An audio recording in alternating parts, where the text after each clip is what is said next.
This is Fantasy Baseball Today from CBSSports.com. What's up, everybody? Welcome to an exclusive presentation of Fantasy Baseball Today for CBS Local Sports. We're helping you out for Week 18 with some start and sit advice here. I'm Adam Azer, joined by Scott White and Al Melchior. Scott's our hitting dude. Al's our pitching pal.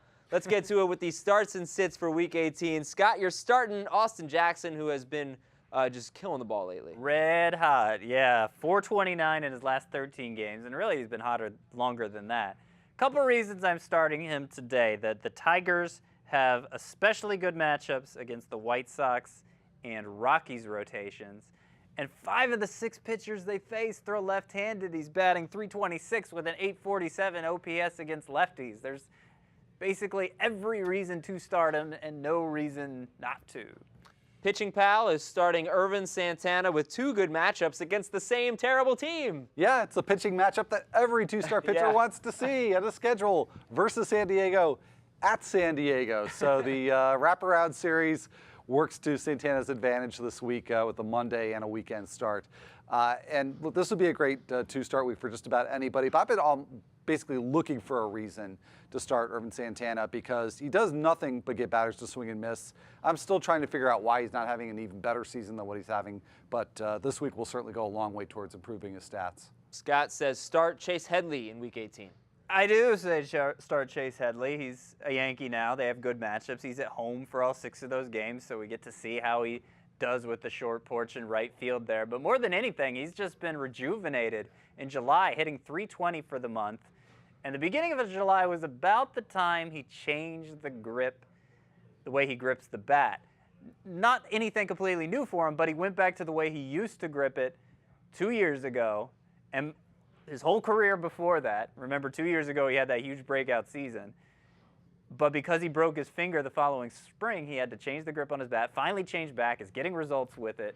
That combined with the whole Yankees thing, I think it's reason to give him a shot this week if you don't have a third baseman you can trust. How about A.J. Burnett, Al? You're saying he's a star for you. I know he's somewhat of a borderline start, but he has 2 starts. He is a borderline start, and he's somebody that I've just been very slowly, gradually warming up to, and maybe a little bit behind the trend on him because he has really had some peaks and valleys this season, but he's had a pretty extended peak this time around. So I think with 2 starts especially, it's time to give him a try. But yeah, I am less than 100% my endorsement of Burnett because there's just so many good 2-start options this week.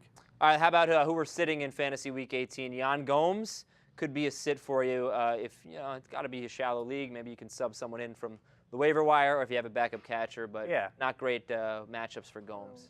No, and I wouldn't even just limit it to shallower leagues. Maybe 1 catcher leagues. A 2 catcher league, you probably couldn't sit him. That's what I meant. He has been hot recently. You might just be inclined to stick with him, but the Indians do have especially tough matchups this week going against Iwakuma, Felix Hernandez, Chris Young, Yu Darvish.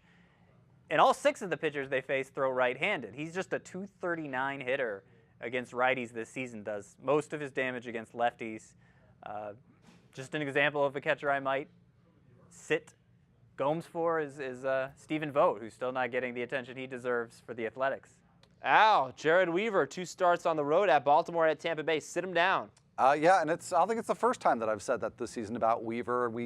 I think many of us think of him as a must-start guy because of the overall results, but he's got some pretty dramatic home versus road splits.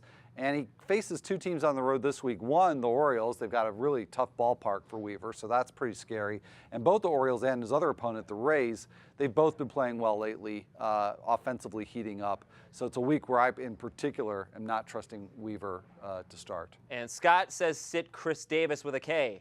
Maybe with a C, too. I don't know. Maybe. No, I'll stick with Chris Davis with a K and say he's the one to sit. .208 batting average in his last 14 games. He did just hit a home run Thursday, but cold recently, and you remember how cold he was at the start of the year. Seems like a very streaky player. And the Brewers have the 2nd toughest matchups of any team this week. They're going against Jake Odorizzi, Alex Cobb, David Price, Adam Wainwright, Lance Lynn, and a to-be-determined option for the Cardinals. But I think those other 5 are tough enough that I would say probably want to avoid Chris Davis this week. Yeah, it works for me. And that finally, TD is a tough pitcher, you know. Very tough. Yeah, it could be. Now, Al is going to say sit Francisco Liriano, 2 starts at the Giants and at Arizona. Yeah, and it's unfortunate because Liriano had such a good season last year with the Pirates, and it seemed like he had put the major control issues that he's had for much of his career behind him. But again, he's really sort of backslid this season, particularly in the more recent part of the campaign. And while his last start out, it was better results overall, the control still wasn't really that good in terms of the number of balls he threw as a percentage of his total strike counts, or his total pitch count, rather. So I'm still not there with trust in Liriano. Even with 2 starts, it might just be twice as much of the damage to your whip. For more start or sit advice, go to fantasynews.cbssports.com. Check out the complete columns from Scott White and Al Melchior. We have a podcast. Check that out in iTunes and on Stitcher. And our live show is Monday through Friday, fantasynews.cbssports.com, noon Eastern Time. This has been an exclusive presentation of Fantasy Baseball Today for CBS Local Sports. For Al Melchior and Scott White, I'm Adam Azer. Good luck in Week 18.